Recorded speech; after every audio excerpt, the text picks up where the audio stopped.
Alfredo Taunay, mais conhecido como Visconde de Taunay, nasceu no Rio de Janeiro no ano de 1843. Ele foi um nobre escritor, músico, engenheiro militar e historiador brasileiro, que também fez parte da fundação da Academia de Letras. Ele vem de origem francesa e inglesa, e seu pai, Félix, era diretor e professor na Academia Imperial de Belas Artes.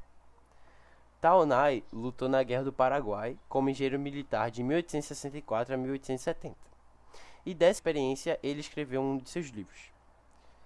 Após o retorno ao Rio de Janeiro, em 1871, ele continuou dando aulas na escola militar e iniciou uma carreira política.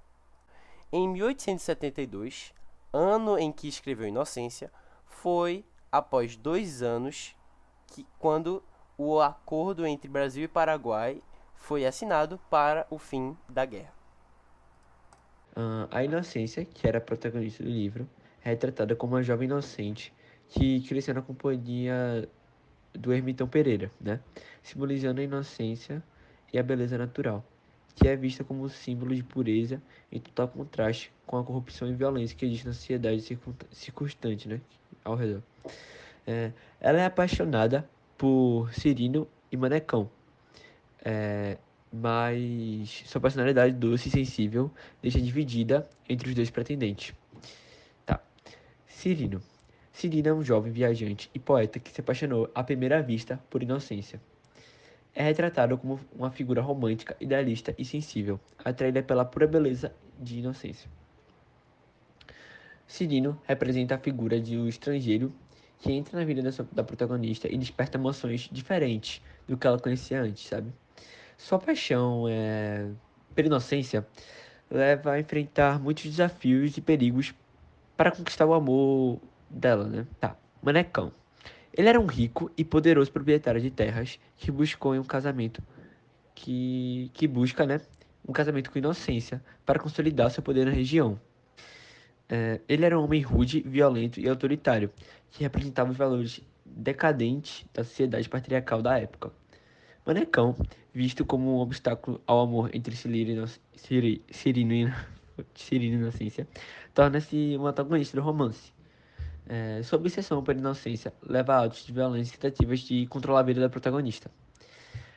Ah, eu vou falar agora sobre Tico, figura que lembra Quais de Mono de Vitor Hugo, acho que eu falei errado o nome. É um anão mudo que vigia a inocência e relata a Pereira que seu romance com Cirino. E quem é Pereira é o pai da inocência. Era um homem com comportamento rude e autoritário, bem parecido com o Manecão, e ele controlava a vida de inocência, né? E ele tinha uns costumes bem, como eu posso falar, conservadores. Eu acho que eu já falei isso. Já. Utiliza através da vida dela, né? Sociedade patriarcal. Isso. O livro narra a história de Inocência, que vivia com seu pai, Pereira, um fazendeiro bruto. Ele arranjou um casamento para sua filha, algo comum na época. O homem era Manecão, um homem bruto e violento. Na fazenda de seu pai, ele tinha um guarda-costas, Tico. Ele era mudo. Um dia, Pereira chama um doutor Cirino, para Inocência, sua filha que tem febre. Cirino trata ela na mesma hora, só que ambos se apaixonam e, escondidos de seu pai, se encontravam sempre no laranjal. Mas Tico, o segurança, estava atento. Mas, enquanto isso, o pai, Pereira, desconfiava de um outro doutor Meyer, um caçador de borboletas que apareceu por lá. Inocência foi confrontada pelo pai quando ele soube do amor com o doutor.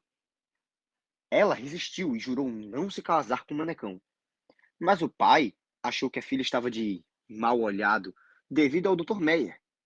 O pai então teve a ideia de matar o Dr. Meyer. Este não deu ouvido às suas ameaças.